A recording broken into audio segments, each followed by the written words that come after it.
வணக்கம். நான் doctor Bruno, duty medical officer from Salem Gobi hospital. இன்றைக்கி நம்ம எதை பற்றி போகிறோன்னா மூலம் என்கிற ஹெமராய்ட்ஸ் பற்றி பார்க்க போகிறோம். மூலம் அப்படின்னா என்ன அப்படின்னா, நம்ம ஆசன வாயில் இருக்க இரத்த குழாய்கள் எல்லாம் வீக்கமாகிறது தான், வேறு ஒன்றும் இல்லை. இது மெயினாக எதனால் வருதுன்னா, ரொம்ப முக்கி நம்ம மோஷன் போகிறதுனால.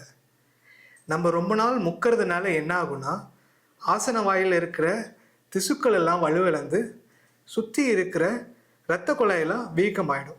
அது வீக்கம் ஆகிறதுனால வெளியில் இருக்கும் போது, அந்த ஆசன வாய்க்கு வெளியே இருக்கும் போது அது பேர் எக்ஸ்டர்னல் ஹெமராய்ட்ஸ்னு சொல்லுவாங்க.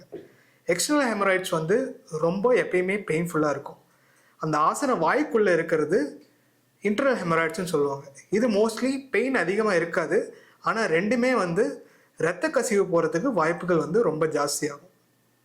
இது மெயினாக எதனால வருதுன்னா, நல்ல நார்ச்சத்து இருக்கிற சாப்பாடே சாப்பிடாமல் இருக்கிறது தான் மெயின் காரணமே. அது கூட நீரும் கம்மியாக எடுக்கிறது, ரொம்ப நாளாக மலச்சிக்கல் இருக்கிறது, உக்காந்த இடத்துல வேலை செய்கிறது, நகராமல் அங்கேயே இருக்கிறது, ரொம்ப உடற்பெருமனாக இருக்கிறது, உடை எடை அதிகமாக இருக்கிறத கம்மி பண்ணாமல் ஆக்டிவாக இல்லாமல் இருக்கிறது, இது எல்லாமே இதுக்கு மிகப்பெரிய காரணங்கள். இதுக்காக நீங்கள் டாக்டர்கிட்ட போனீங்கன்னா மெயினாக அவங்க மோஷன் நல்லா ஃப்ரீயாக போகிறதுக்கு மருந்து ஒன்று தருவாங்க.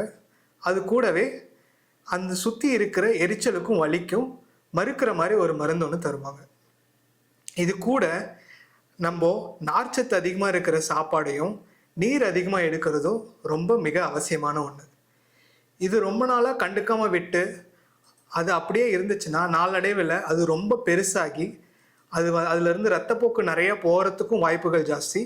அது ரொம்ப இன்ஃபெக்ஷன் ஆகிறதுக்கும் வாய்ப்புகள் ரொம்பவே ஜாஸ்தி. அது சின்னதாக இருக்கும் போதே நம்ம நார்ச்சத்து நிறைய எடுக்கிறதும் நீர் நிறைய எடுக்கிறதும் கொஞ்சம் மோஷன் நல்லா ஃப்ரீயாக போக வைக்கிறதும் பண்ணனா கம்மியாயிடும்.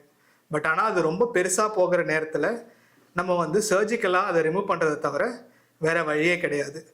வெளியே இருக்கிற மூலத்தை பார்க்கும் போது தெரியும். நீங்கள் மோஷன் போகும்போது கூட உங்களுக்கு ஃபீல் ஆகும்.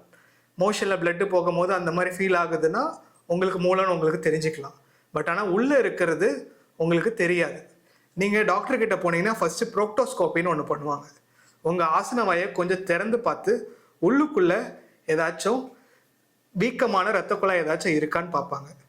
அது கூட அந்த மாதிரி மோஷன் அதிகமாக மோஷனில் பிளட்டு போச்சுன்னா உங்களுக்கு பின்னாடி வழியாக ஒரு டியூப் விட்டு உள்ளுக்குள்ளே ஏதாச்சும் கட்டி மாதிரி இருக்கா, அந்த கட்டியிலேருந்து ஏதாச்சும் இரத்தப்போக்கு போகுதா அப்படின்னு பார்க்கணும். இதுவும் ரொம்ப அவசியமான ஒன்று. இது பேர் கொலனோஸ்கோப்பின்னு சொல்லுவாங்க. கொலனோஸ்கோப்பினா என்ன, கொலனோஸ்கோப்பிக்கு என்னென்ன பண்ணணும், இதையெல்லாம் நம்ம அடுத்த வீடியோவில் பார்க்கலாம். நன்றி.